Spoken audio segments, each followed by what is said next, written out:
देखिए श्रेणु पारिक जो है वो जल्द ही टेलीविजन पर नजर आएंगी अपने नए सीरियल में गेंदा बनकर। जी हाँ भाई, ससुराल गेंदा फूल का गेंदा वाला फूल, मेरा मतलब है गेंदा। बट अगर वो टीवी पर नजर आएंगी तो हम ओटीटी पर उनकी बात क्यों कर रहे हैं? जी हाँ, क्योंकि आज हमारी मुलाकात उनसे जो हो रही है वो सोशल मीडिया यानी इंटरनेट के जरिए ही हो रही है। The writers wanted a very cute name for the characters, so I think that's why गेंदा। खैर मुझे तो सब पहले से ही कहते हैं कि ये तो तुम तो पक्की वाली बनिया हो।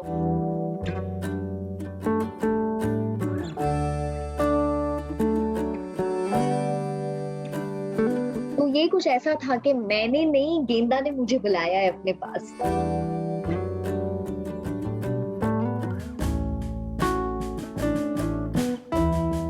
काम में मजा दोनों जगह आता है। मैं जब वो करती थी तो मैं ये 12 घंटे की शिफ्ट मिस करती थी।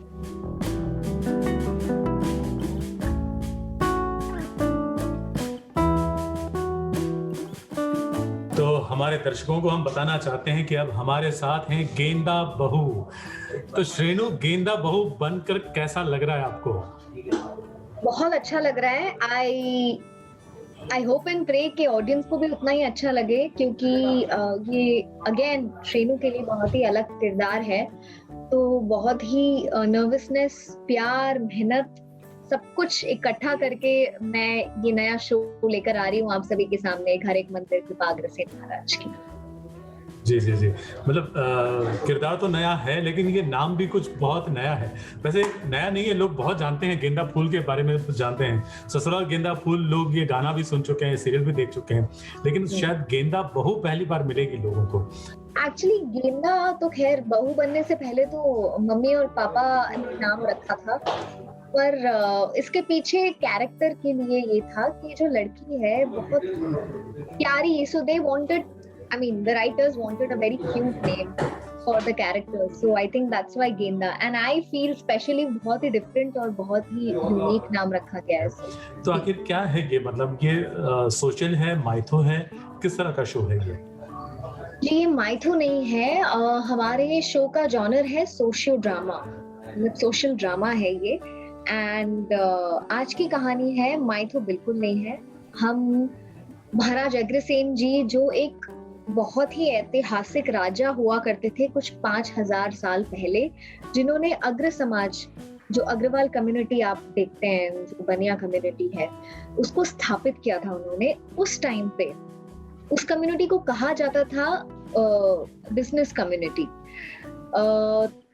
व्यापार कम्युनिटी, सो उस टाइम पे जो ये राजा की प्रजा थी, उन्होंने बहुत फ्लरिश किया था। तो उनकी कुछ 4 सीख थी जो वो पीछे छोड़ के गए, और that's how the whole community flourished.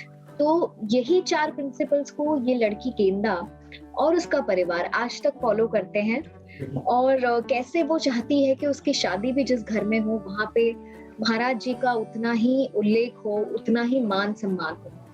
So it's about that. लगता है ये रोल करते करते आप भी, मतलब एक्चुअली तो आप भी बनिया हैं, और ये रोल करने के बाद और ज्यादा बनिया बन जाएंगी आप। बिल्कुल, मतलब मैं तो खैर मुझे तो सब पहले से ही कहते हैं कि ये तो तुम तो पक्की वाली बनिया हो, तो मेरे ख्याल से गेंदा बना ही था मेरे लिए। लेकिन आपको क्या लगता है कि मजा कहाँ आता है, वेब शोज में काम करने में या सीरियल में? क्योंकि दोनों जगह काम करने का तरीका बहुत अलग है। तरीका अलग है, correct, you are right, but काम में मजा दोनों जगह आता है। मैं जब वो करती थी तो मैं ये 12 घंटे की शिफ्ट मिस करती थी, और अब जब मैं यहाँ हूँ तो मुझे वो वेब सीरीज की रियलिज्म मैं मिस करती हूँ, क्योंकि वहाँ पे कोई सेट नहीं होता, आप अपने ओरिजिनल लोकेशन पे शूट करते हैं। तो मैंने मेरा गुजराती शो किया था वेब सीरीज, वो मैंने जयपुर में ही शूट किया था, इन रियल पैलेसेस।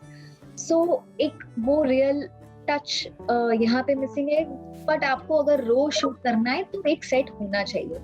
तो मोर और लेस इट्स द सेम। मैं सबसे ज्यादा देखती हूँ कि मैं परफॉर्म कहाँ कर सकती हूँ, और वो मैं दोनों जगह कर रही हूँ, तो मेरे लिए दोनों ही मंदिर जैसे हैं। थैंक यू, हमारी शुभकामनाएं आपके साथ हैं, और हम उम्मीद करते हैं कि गेंदा बहू की खुशबू है वो घर घर तक पहुंचे और लोग उसे सर पर चढ़ाएं। Thank you so much. Please everyone, all the fans, ABP के द्वारा मैं आप सभी को ये कहना चाहूंगी, हमारा शो शुरू हो रहा है 10 अगस्त से, घर एक मंदिर कृपा अग्रसेन महाराज की, 9 PM only on NTV. Please watch it and show some love. बात करते हैं उस सीरियल की जो बाप और बेटे के खूबसूरत रिश्ते पर आधारित है। हम बात कर रहे हैं सीरियल तेरा यार हूं मैं। जी हाँ, बच्चे जब बड़े हो जाते हैं ना, बहुत जरूरी है कि माता पिता का उनके साथ एक दोस्त वाला व्यवहार हो, रिश्ता हो। और आज इस सीरियल में एक बहुत अच्छी सीख भी हम सबको मिलेगी कि किसी भी समस्या का समाधान जो है वो प्यार से ही होता है।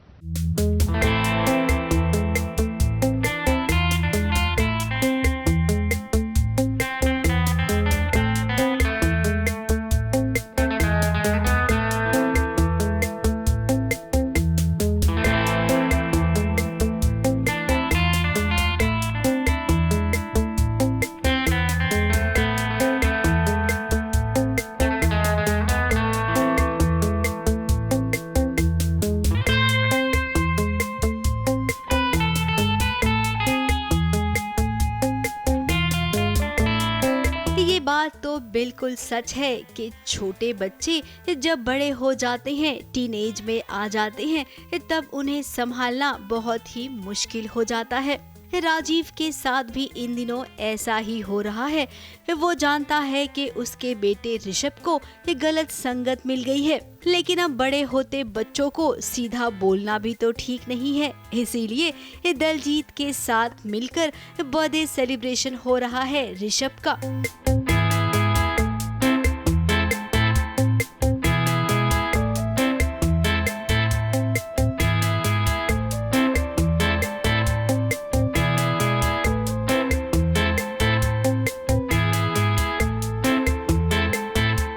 इस बर्थडे सेलिब्रेशन में ऋषभ को समझ आ जाएगा कि दलजीत और उसके पापा उसे क्या समझाने की कोशिश कर रही हैं। ऋषभ ना एक्चुअली थोड़ी सी गलत डायरेक्शन में चले गया है, कुछ करने लग गया, गलत संगत में पड़ गया है। तो ऐसा मुझे पता चला और मैं तो थप्पड़ मारना चाहता था उसे आज राजीव, बट फिर डिस्कशन हुआ और दलजीत जी ने समझाया कि ऐसे नहीं करते हैं, प्यार से समझाने की कोशिश करते हैं। तो हमने यही कोशिश की है कि हम प्यार से समझाएं। अब बेटे और पिता का रिश्ता ही कुछ ऐसा है।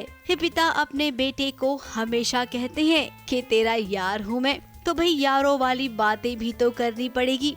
सो आज राजीव वही कर रहा है। इनका पपेट डांस देखकर, गाने की बोल सुनकर ऋषभ को ये एहसास होगा कि सच में उसके पापा उसके यार हैं। हाँ, ये अभी देता ना मैं तोहफा। as such, अगर आपको हमेशा वीडियो में देखना, he always slaps me, but in case he loves me, that's his biggest gift for me. So yeah. Rishu जो है थोड़ी सी भटक चुका है, गलत संगत में आ गया है।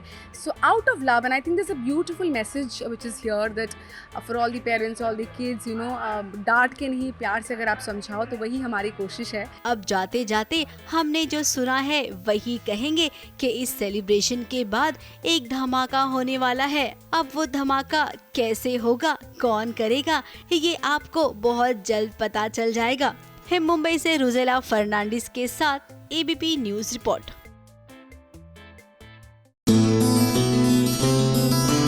देखिए, आप और हम अगर सीढ़ी से गिरे ना तो क्या होगा, जाहिर सी बात है चोट लगेगी। लेकिन जब हमारे सीरियल के हीरो हीरोइन सीढ़ी से गिरते हैं तो पता है क्या होता है, रोमांस होता है। जी हाँ, जैसे हो रहा है कुर्बान हुआ में। भाई नील और चाहत का ये सीढ़ी वाला मीठा मीठा सा जलेबी वाला रोमांस आप भी देखिए।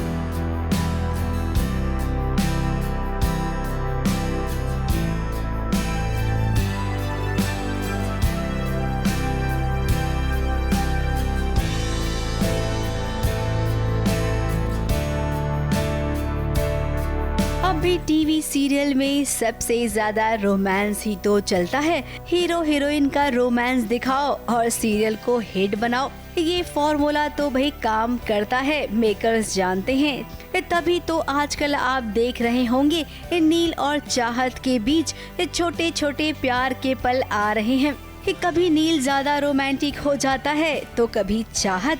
बहुत भर भर के रोमांस था, जलेबी खाने के चक्कर में बहुत ज़्यादा रोमांस कर लिया, क्योंकि हम गिर जाते हैं वहाँ से नीचे और वो पर्दे ही पर्दे हमारे ऊपर उड़ रहे होते हैं।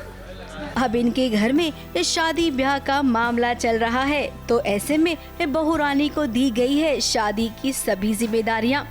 चाहत इज़ वेरी रिस्पॉन्सिबल, तो चाहत को हर चीज़ नोट डाउन करनी है कि कैसे हो रहा है, कहाँ हो रहा है, कब हो रहा है, किधर हो रहा है, हर चीज़ वो एकदम परफेक्टली कर रही है। अब चाहत तो अपनी जिम्मेदारी बखूबी निभा रही है, लेकिन चाहत को इस कदर काम में मशगूल देखकर नील को उस पे बहुत प्यार आ रहा है।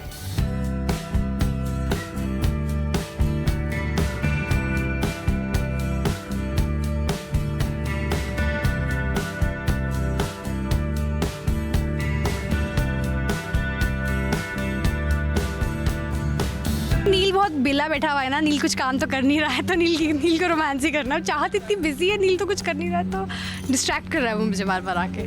इधर नील को प्यार आ रहा है तो उधर बचपन का प्यार है ना, उसके दिल में भी बहुत प्यार आ रहा है। वो आया है चाहत को हथियाने के लिए। अब चोरी चुपके जब वो चाहत को देख रहा है तो उसके मन में यही ख्याल आ रहा है कि कैसे चाहत को वो अपने बस में कर ले।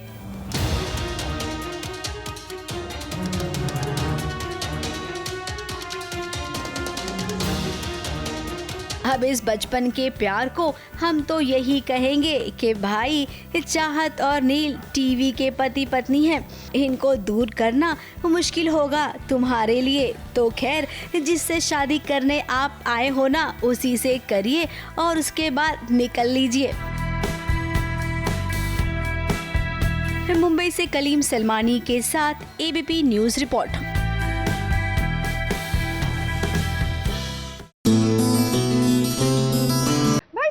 गुम है किसी के प्यार में, यहाँ विराट और सई जो है अपने हनीमून के लिए महाबलेश्वर पहुंच चुके हैं। लेकिन इससे पहले कि इनका प्यार परवान चढ़े, लीजिए यहाँ पर होने जा रहा है भरत मिलाप। अब विस्तार से समझना चाहते हैं कि किस बारे में बात कर रहे हैं, तो जरा कहानी पर नजर डाल लीजिए।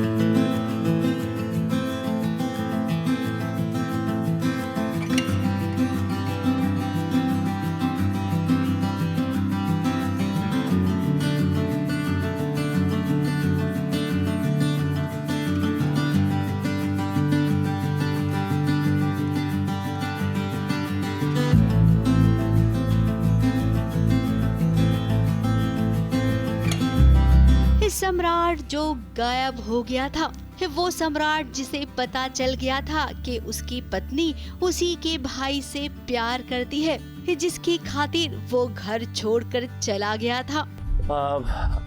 जैसा आपने देखा होगा कि मैं बहुत हर्ट हुआ था, क्योंकि मैं बहुत प्यार करता हूँ विराट को और बाकी से भी, बट मैं ज़्यादा विराट से हर्ट हुआ था, क्योंकि वो मुझे अगर एक बार बोल देता तो शायद मेरे साथ ऐसा नहीं होता, हम तीनों के साथ ऐसा नहीं होता जो हुआ। तो हर्ट हूँ, फिर बाहर चला गया, आर्मी छोड़ दी और एक ऑर्फनेज में हूँ, बच्चों के साथ में रहता हूँ। लेकिन घर वालों को लग रहा था कि उसे ड्यूटी से बुलावा आया है, इसीलिए वो चला गया है। लेकिन देखिए अब वही सम्राट कैसे लौट आया है। बहुत कुछ अलग हुआ है सम्राट के साथ में, जो उसको एक्सपेक्टेड नहीं था, और अच्छा लग रहा है, वापस आ रहा हूँ। सई और विराट अपने हनीमून के लिए पहुंच गए हैं महाबलेश्वर, जहां पर गुमशुदा सम्राट अपनी जिंदगी बिता रहा है। अब तक के सीरियल का ये सबसे बड़ा हाई पॉइंट होगा, जहां पर दो भाई आमने सामने मिलेंगे। जीवा के बिना शिवा अधूरा है, तो यस, सम्राट को देखेगा तो मतलब खुशी होगी, इमोशनल हो जाएगा मेरे हिसाब से। अपने तो अपने ही होते हैं, सो इमोशनल होगा वो, जो पूरी फ्लैशबैक सामने आ जाएगी। और बट मैं उनको फेस कर पाऊंगा कि नहीं, मुझे खुद नहीं मालूम है। अब ये जगह वही है जहाँ पर विराट और सई अपने हनीमून पर आए हैं और प्यारी प्यारी बातें कर रही हैं। और देखिए उसी के पास से गुजरा उसका ही बड़ा भाई सम्राट, लेकिन विराट ने उसे पहचाना नहीं। अब पहचानता भी कैसे, वो तो एकदम बदल गया है। मिसअंडरस्टैंडिंग तो कोई क्रिएट नहीं हुई है, सिचुएशन है सच में वैसे, संभालेगा कैसे वो नहीं पता। मुंबई के हेलीपैड में सई और विराट के हनीमून का सीक्वेंस चल रहा है, जहां पर जोरदार हवाएं बह रही हैं। इस लोकेशन को महाबलेश्वर में तब्दील किया गया है। अब सबसे दिलचस्प बात ये होगी कि हनीमून पर ट्विस्ट लाने के लिए क्या सम्राट अपने भाई से टकराएगा, और अगर टकराएगा तो ये सच्चाई बताएगा कि वो पाखी की वजह से दूर हो गया है सबसे। मुंबई से मेघा थदानी के साथ एबीपी न्यूज रिपोर्ट।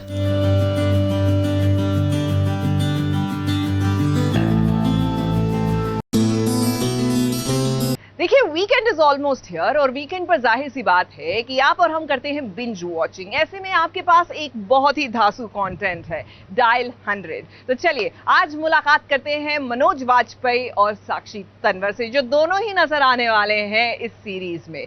और जानिए कि आखिरकार क्यों किसी ने कहा कि मनोज वाजपेयी जो है वो मोर है। जी हाँ, देश का राष्ट्रीय पक्षी।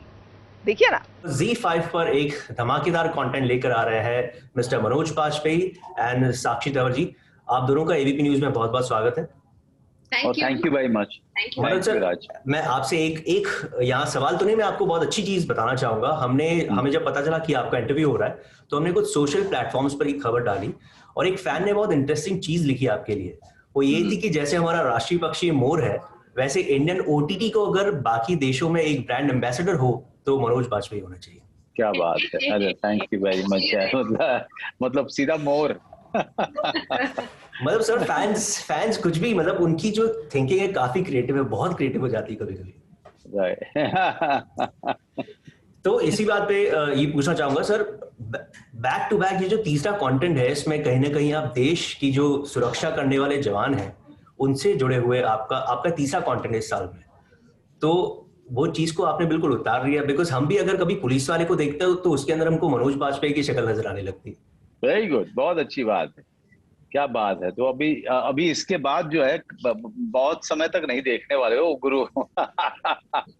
ये तो हादसा हो गया कोरोना का कि अचानक से ये सब आसपास में एक ही साल में आ रहा है, नहीं तो ऐसा होना नहीं था। लेकिन और वो भी साइलेंस और डायल 100। साइलेंस में वो एसीपी है और ये तो इमरजेंसी कॉल सेंटर में काम करने वाला मिडिल क्लास का आदमी है। इसकी अपनी बहुत सारी परेशानियां हैं। एक फेल्ड हस्बैंड है, एक फेल्ड फादर है, और उस एक रात में एक कॉल आता है जहां पे इसको अपने आप को साबित करना है। तो ये बिल्कुल अलग है। जैसा मैं हमेशा कहता हूं कि मैं वर्दी का अभिनय नहीं करता, मैं आदमी का चरित्र का अभिनय, चरित्र को निभाता हूं। मेरे लिए इंटरेस्टिंग वो चरित्र होता है जिसने वो वर्दी पहनी हुई है, वो सबसे ज्यादा जरूरी है। तो मेरा फोकस वो होता है, वो आदमी होता है, वो चरित्र होता है। साक्षी मैम, ये आपसे जानना बहुत जरूरी है, बिकॉज जब हमने प्रोमो देखा तो मनोज सर के पास एक चैलेंज है और नीना जी के पास उनको डेयर देने के लिए है। बीच में आप हैं जहां पर आपको आपके बच्चे के साथ किडनैप किया जा रहा है। तो अगर कोई नॉर्मल ऑडियंस देखेगी तो सोचेगी इस रोल में कोई कितना कर सकता है। तो was that challenging for you? अरे I really enjoyed playing the victim for a change. बहुत हर चीज मेरे कंट्रोल में और हर चीज को मैं कमांड कर रही हूँ और वो वाला हो गया था। तो I thought it would be nice for a change to play the victim. और है उसमें भी जो करना कर पाई वही मेरे लिए एक एक्सरसाइज थी। बिकॉज क्या होता है, जब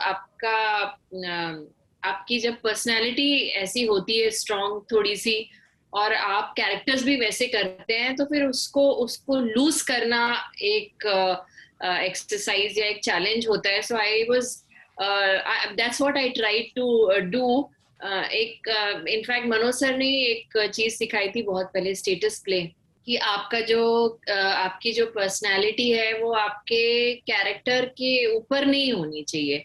if your character is supposed to lose, then you should just lose with it. तो वो चीज इसमें करने का मौका मिला, तो थप्पड़ भी खा लिया, और मतलब नीना जी ने खूब धमकाया मुझे, खूब डराया, तो मैं खूब डरी हुई, डर के खूब रोई भी, खूब मजे किए, बहुत मजा आया, बिकॉज इतना प्रोएक्टिव नहीं था character, it was on the receiving end, और मजा आया, बहुत मजा आया। और एक्चुअली नीना मैम को तो आप ऑब्वियसली मुझसे ज्यादा जानते होंगे, जहां तक मैंने देखा है कैमरा बंद होते ही वो हंसी मजाक, उनके कैरेक्टर पे ये जो खूंखार टाइप के कैरेक्टर्स है ना, वो देखने में बड़ा अजीब लगता है। That's in fact one of the USP of this film, apart from of course Manoj sir, but वो बहुत बहुत सहज हैं, बहुत ही मजेदार हैं, एंड मेरे लिए भी, मैंने आज तक उनको सिर्फ स्क्रीन पे देखा था, मैं 21 साल हो गए मुझे मुंबई में, लेकिन उनसे मिलने का कभी मौका ही नहीं मिला। जब मैं शुरू में आई थी तो सांस हम लोग देखते थे दिल्ली में उनका शो, और मेरी बड़ी इच्छा थी कि उनके साथ कुछ काम कर पाऊं, तो मैं उनके ऑफिस में मिलने गई थी, पर मैं उनसे नहीं मिल पाई थी। तो उसके बाद मुझे 21 साल बाद मैंने उनके साथ काम किया, तो I had an image of hers, I have utmost respect for her as an actor, as a person, but what I discovered while shooting for Dial 100 was this sweet little happy girl, you know, जो roles कितने भी serious या कैसे भी करती हूँ, लेकिन she is very happy go lucky, very you know fun loving, बीच बीच में हम लोग गाने भी गा लेते थे शॉट के बीच में, और हमने खूब डिस्कस की अपनी लाइफ की जर्नीज जो भी हैं, बहुत मजे आए। एंड मैंने कहीं पढ़ा था Manoj sir was your first director. ये ना मैंने बात एकदम कर दी है, एकदम फैला दी है हर जगह। Yes, he was, because जब कॉलेज में थी मैं, तो हम लोगों का एक पब्लिक प्ले होना था हिंदी ड्रामेटिक सोसाइटी का, और उस प्ले को उसकी वर्कशॉप करने के लिए और सब कुछ करने के लिए मनोज सर को बुलाया था। सर उन दिनों दिल्ली में एक बहुत धमाल का प्ले करते थे, नेटुआ, एंड मतलब ही was known as that single man जो पूरा थिएटर को एकदम बांध के रख लेता है। तो हम लोगों के लिए बहुत बड़ी बात थी कि Manoj sir is coming and directing us. तो he did a play for our college called Madam, जिसमें I was lucky enough to portray the main character also, and उन्हीं की सिखाई हुई चीजों को पकड़ के चल दी हूँ, तो पहुंच गई हूँ यहाँ तक। एंड मनोज सर, एक चीज मैं आपसे शेयर करना चाहूंगा। आई वेंट टू कारगिल कुछ दिनों पहले, वहां पर एक जवान के फोन में मैंने आपका स्क्रीन सेवर देखा था, और कोइंसिडेंटली क्योंकि हम लोग कुछ शूट कर रहे थे तो मुझे बात करने का मौका मिला उनसे, तो मैंने बोला यार क्या बात है मनोज सर की, तो यार ये इनसे एक बार मिल लूं ना तो लगे कि मैंने कुछ ये इस वर्दी की और फीलिंग और तकड़ी हो जाएगी। तो नॉर्मल लोग ही नहीं, जो वाकई में जो जवान है देश के, वो आपके कैरेक्टर्स के और भी फैंस होते जा रहे हैं। नहीं, ये अपने आप में बहुत बड़ी बात है। मैं इसे भगवान का बहुत बड़ा उपहार मानता हूँ कि सिर्फ कैरेक्टर ओरिएंटेड फिल्में की, कैरेक्टर्स निभाए, किसी तरीके की ग्लैमर की तरफ कभी ध्यान नहीं रहा। मुझे नहीं पता था कि भगवान मुझे यहाँ तक लेके आएगा जहाँ पर लोग इतना प्यार देंगे, और उन चरित्र को, जितने चरित्र निभाए, जो परफॉर्मेंसेस की, उसको वो हाथों हाथ देंगे और मुझे इतना बड़ा दर्जा देंगे। अब हमेशा मुझे लगता है कि ये कुछ चमत्कारी है जो मैं यहाँ पे इतने साल से काम कर रहा हूँ, और बहुत सारे अच्छे अच्छे डायरेक्टर्स काम करना चाह रहे हैं और काम दे रहे हैं। तो this is a God's gift, and I very humbly I accept it, and I very humbly say that I'm only feeling grateful every day. And क्योंकि हम इस बारे में बात कर रहे हैं और बायोपिक भी कई आजकल प्रचलन में है, पर्सनली आई थिंक कि मनोज वाजपेयी के ऊपर एक बायोपिक बननी चाहिए, क्योंकि जिस तरीके की आपकी जर्नी रही है, एज एन जिस तरीके से आपने शुरू किया और आज जहां पहुंचे, अगर आपसे पूछा जाए आपकी बायोपिक में आपके अलावा आप किसी एक्टर को अपना रोल निभाने के लिए कहें तो वो कौन होगा? यार कोई भी कर ले कोई भी कर ले, लेकिन मैं किसी को ये कभी नहीं कहूंगा कि वो जो है मेरी स्थिति में आए, क्योंकि जीवन इतना सहज और इतना आसान नहीं रहा है। बड़े हार्ट ब्रेक्स हैं, बड़े छोटे हैं, बड़े जख्म हैं, बड़े रिजेक्शंस हैं, बड़े बिट्रेयल्स हैं इसमें, और बड़ी लंबी यात्रा है एक गांव से, बिहार के बॉर्डर से लेकर के दिल्ली, और दिल्ली से फिर यहाँ एक लंबी चौड़ी यात्रा है, और बड़े लोग मिले हैं इस यात्रा में। बहुत सुखद और कुछ दुखद और कुछ अभूतपूर्व अनुभव हुए हैं, और वो सारी चीजें जो है वो मनोज वाजपेयी को बनाती हैं। और आशा अगर कभी बने तो, अब मर्जी है लोगों की, अगर वो बनाना चाहते हैं तो बनाए। जाहिर सी बात है कि मैं अपने ऊपर जो फिल्म होगी साक्षी, मैं उसमें कैसे रह सकता हूँ। हाँ सॉरी, आप बोल रहे थे समथिंग। मैं ये कह रही थी कि बननी चाहिए इसलिए क्योंकि बहुत इंस्पायरिंग होती हैं सक्सेस स्टोरीज, स्पेशली जो एकदम यहाँ से शुरू होके यहाँ पहुंचती हैं। मैं तो बहुत इंस्पायर होती हूँ। यस। ये जो शूटिंग हुई थी, हमें पता चला है कि मोस्टली इसका जो जितना पार्ट शूट हुआ है वो रात को हुआ है। yes. रात की कहानी है, तो जाहिर सी बात है कि रात की कहानी रात में ही शूटिंग हो पाएगी। सिर्फ दिन की शूटिंग में मैं था जब अगला दिन सुबह हो जाता है। तो मैं आपको ज्यादा नहीं बताऊंगा कि मतलब उसमें क्या होता है उस दिन में, लेकिन जब तक सुबह होती है तब तक फिल्म खत्म हो जाती है। तो एक तरीके से कहें तो रात की कहानी। साक्षी मैम, अभी जब सवाल पूछा तो साक्षी मैम का रिएक्शन ये था, मतलब मैं बिकॉज मुझे शूटिंग का कॉल टाइम होता था और मुझे आती थी नींद, बिकॉज मैं स्पेशली पैंडेमिक में ना वो बिल्कुल ही आदत छूट गई है कि देर तक जगो। I sleep when my daughter स्लीप्स, और वो जल्दी होता है काफी, तो एकदम उलट गया। और पैंडेमिक के 6 महीने के बाद ये पहला प्रोजेक्ट था जो किया, तो मेरी तो जो हालत खराब हुई है, आई मीन थैंक गॉड कि नीना जी वाज देयर, और वो she kept the whole atmosphere alive and you know chatty. Otherwise मुझे तो इतनी नींद आती थी और मुझे इतने एक्टिवली कुछ करना भी नहीं था, रोना था। गाड़ी में बैठी हुई थी तो मुझे ऐसे मन करता था कि बस मैं सो जाऊं, भाई किडनैप कर लिया तो ले जाओ जहां ले जाना। इसके पहले कभी आपने साक्षी मैम का काम देखा था? अरे बिल्कुल, मैं काफी फॉलो करता रहा हूँ। साक्षी नहीं जानते क्योंकि ये मेरी मैंने डायरेक्ट किया था तो ये मेरी एक्टर थी, और ये लीड रोल इन्होंने किया था, और तब से मैं जानता था कि ये बहुत ही उम्दा अभिनेत्री है। तो जाहिर सी बात है कि एक व्यक्तिगत तौर पे लगाव होता है आपका उस अभिनेता के साथ में जिसने आपके अपने निर्देशित काम में उसने लीड रोल किया हो, जिसमें आपका विश्वास रहा हो। तो मैंने बहुत ही क्लोजली इनको ऑब्जर्व किया है, देखा है। एक चीज, apart from her being a fabulous actress, fantastic actress. चलिए, और साक्षी मैम शायद इसीलिए वो एपिक शो वापस आ रहा है जिसमें आपने काम किया था।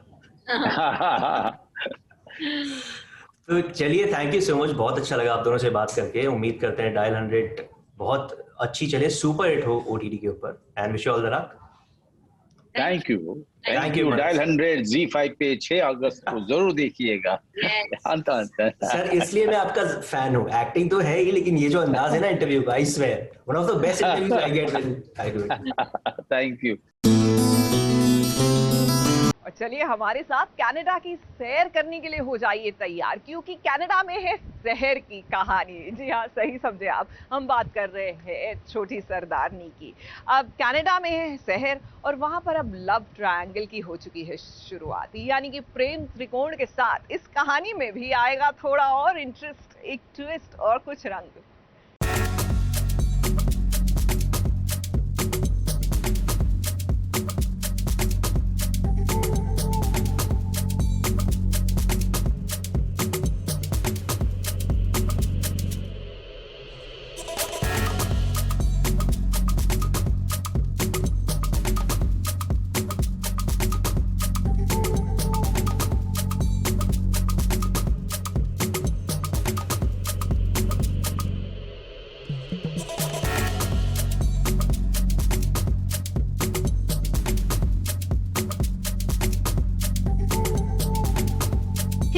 इसके बाद देखिए छोटी सरदारनी में ये ट्रायंगल लव स्टोरी का ट्रैक आ ही गया। एक और राजवीर है, ये दूसरी ओर कुणाल है, तो बीच में सहर है।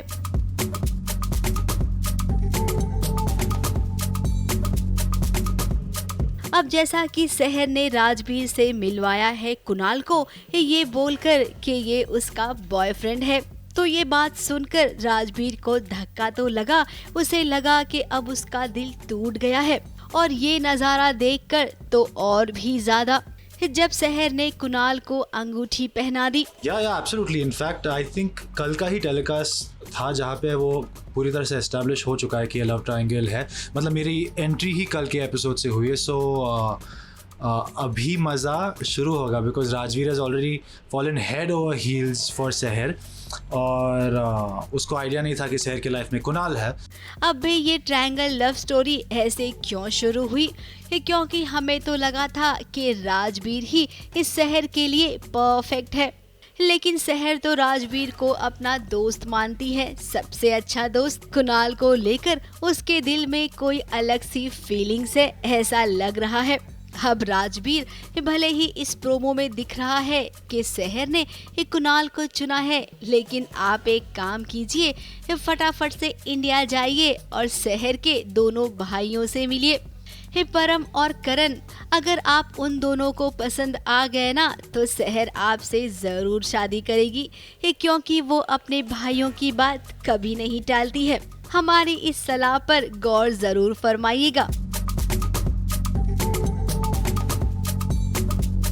मुंबई से कलीम सलमानी और मेघा थदानी के साथ एबीपी न्यूज रिपोर्ट।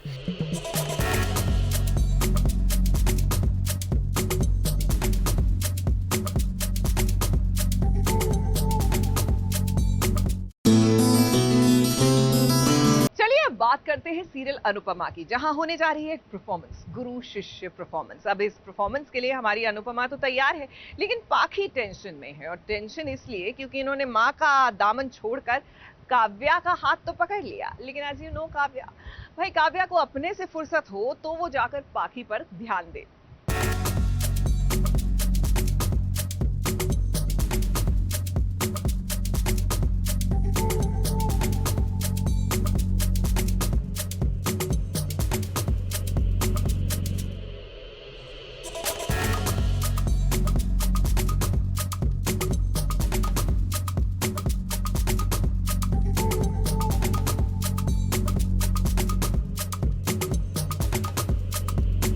अनुपमा तैयार है अपने परफॉर्मेंस के लिए। नीला ड्रेस, सादा मेकअप और सादी सी हेयर स्टाइल, फिर भी इतना सौम्य रूप कि देखने वाले की नजर लग सकती है।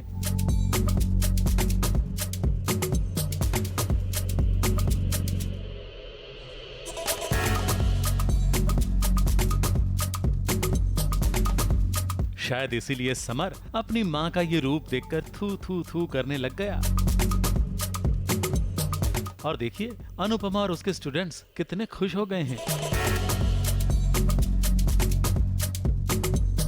मगर दूसरी ओर अनुपमा की बेटी यानी कि पाखी बहुत चिंता में है, क्योंकि उसे तैयार होना है, किंतु परंतु उसकी बेस्टी तो खुद की ही तैयारी में लगी है, खुद का मेकअप कर रही है। पाखी की मदद करना तो दूर, जब उसकी किसी दोस्त का फोन आया तो वो तो निकल गई मेकअप रूम से बाहर, पाखी को अकेला चिंता में छोड़कर। रेडी हो गए, मतलब रेडी होने की कोशिश कर रहे हैं, क्योंकि बेस्टी अपने में ही इतनी मगन है, तो पाखी को थोड़ा वो कर दिया है कि मैं पहले रेडी हो जाती हूँ, तुझे करती हूँ बात, फिर रुक जा। तो वैसा कुछ हाल है। तो अभी थोड़ा बहुत पाखी रेडी हुई है, जैसे तैसे करके, टीचर्स की भी हेल्प ली है। पाखी को बहुत अफसोस हो रहा है, क्योंकि उसने देखा था कि उसकी माँ अपने स्टूडेंट्स का कितना ख्याल रख रही है। अनुपमा खुद तैयार होने से पहले बच्चों को तैयार करके बैठी थी, उन्हें थेपला ढोकला का नाश्ता भी करवा चुकी थी, और उनके साथ हंसी मजाक करके उन्हें परफॉर्मेंस से पहले होने वाले स्ट्रेस से दूर करने की कोशिश कर रही थी। मगर पाखी का स्ट्रेस बढ़ता जा रहा है। ऊपर से बेस्टी यानी कि काव्या ने उसे डांट भी दिया, क्योंकि पाखी ने किसी और की मदद जो ले ली तैयार होने के लिए। तो फिर क्या था, काव्या बरस पड़ी पाखी पर। पाखी, तुम्हें अगर दूसरों की हेल्प चाहिए थी तो फिर मुझे अपने साथ यहाँ लाने की क्या जरूरत थी? मेरी इंसल्ट करने के लिए दूसरों की हेल्प ले रही हो, या मेरी इंसल्ट करवाने के लिए हेल्प ले रही हो, ताकि लोग कह सके कि काव्या पाखी का ख्याल नहीं रख सकती है? तो यहाँ पे चल रहा है बीच बीच में। समर आता है, डिस्ट्रैक्ट करता है और कुछ बोलता है हमारे मेकअप को लेके ताकि हम डिस्ट्रैक्ट हो जाए। और मम्मी भी यही हैं, तो पाखी को वो भी दिमाग में है कि जीतना है। और फिर जब पाखी आती जाती है कुछ लेने के लिए तो देखती है कि उनकी भी तैयारी चल रही है और यहाँ पे बेस्टी मुझ पे ध्यान नहीं दे रही है और वहाँ मम्मी उनके जितने भी स्टूडेंट्स हैं उन सब पे ध्यान दे रही है। तो ऐसा कुछ भी चल रहा है पाखी, वो अपसेट हो गई है थोड़ी सी। पाखी फिलहाल तो चिंता में है, मगर उसकी माँ अनुपमा उसकी मदद कर ही देगी। अभी जैसे समर को भेजा है उसके साथ मस्ती करने के लिए, तो समर की इस मस्ती के बहाने वो पाखी की मदद कर ही देगी और माँ होने का फर्ज निभा देगी।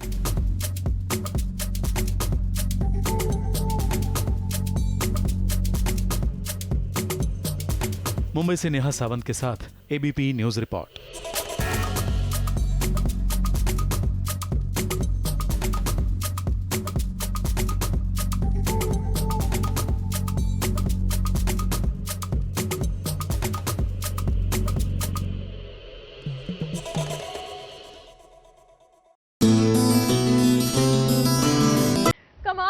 मनोरंजन की दुनिया, यहाँ कब क्या हो जाए कहना बड़ा ही मुश्किल है। Just in case you miss something, take a look.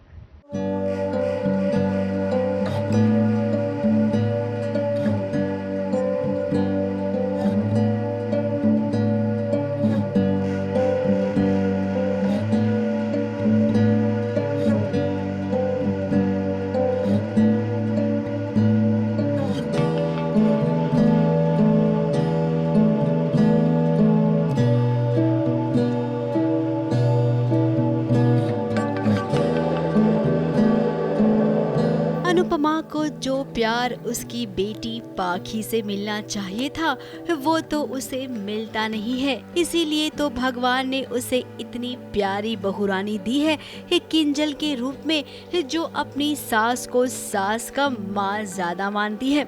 Kinjal और तोशु के बीच आजकल कुछ ठीक नहीं चल रहा है। किंजल चाहती है कि वो इस परिवार के साथ रहे, तो वहीं तोशु अकेले रहना चाहता है। दोनों का रिश्ता कभी टूटे ना, अनुपमा तो यही चाहती है। इसीलिए तो वो किंजल को समझा रही है कि सबसे पहले पति को खुश रखना, परिवार तो अपने आप खुश हो ही जाएगा। देख किंजल, तेरा रिश्ता पहले तोशु से बना और उसके बाद उसकी वजह से इस परिवार से बना। तो सबसे पहले जरूरी है कि तू अपने और तोशु के रिश्ते पे ध्यान दे, क्योंकि तुम दोनों अगर खुश नहीं रहोगे ना तो हम भी खुश नहीं रह पाएंगे। और अनुपमा ये भी कह रही है कि परिवार का साथ हमेशा रहेगा इन दोनों के साथ। लेकिन किंजल बहुत ही इमोशनल लड़की है, बचपन से ही उसने घर परिवार नहीं देखा है। इसीलिए तो जब ब्याह कर इस परिवार में आई तो इसे इतना अपनापन मिला कि अब वो छोड़ना नहीं चाहती है इस परिवार को।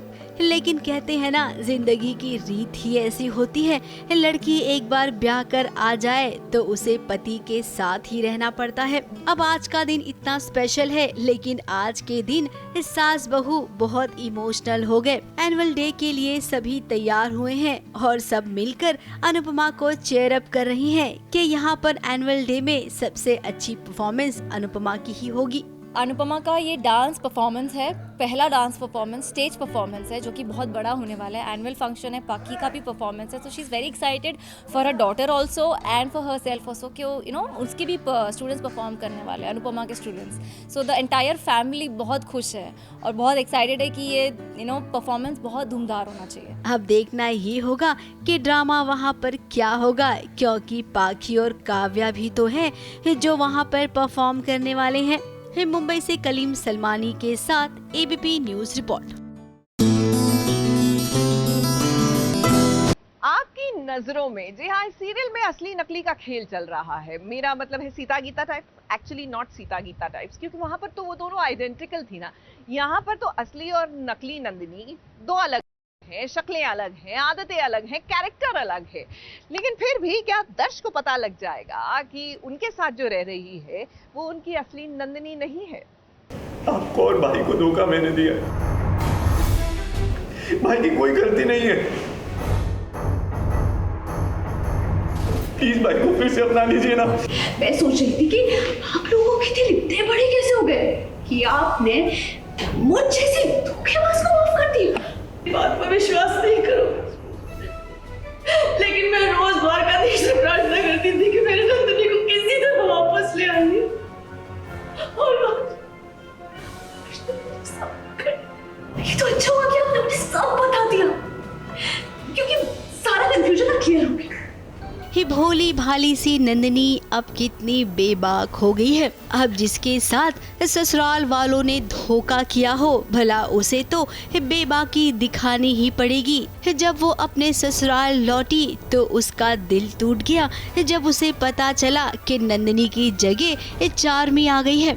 किसी को समझ में नहीं आ रहा है, क्योंकि सबके लिए बहुत एक झटका है।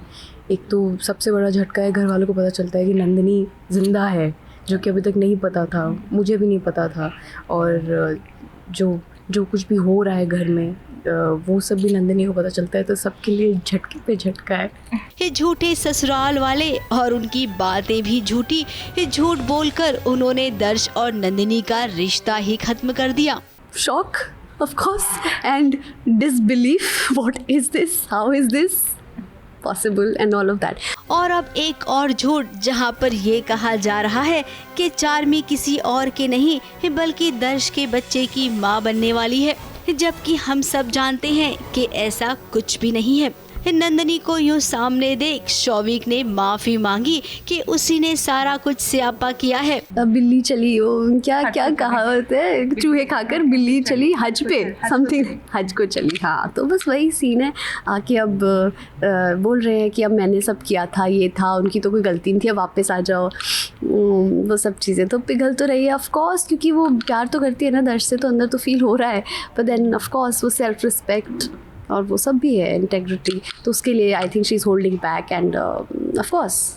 लेकिन अब नंदिनी बदल चुकी है, वो किसी की नहीं सुनेगी, वो सिर्फ वही करेगी जो उसे सही लगेगा। चार्मी, दर्श और शौविक और हाँ सासू माँ, आप सब समझ लीजिए, ये नंदिनी अब आई है तो कुछ बदल कर जरूर लौटेगी। मुंबई से मेघा थदानी के साथ एबीपी न्यूज रिपोर्ट।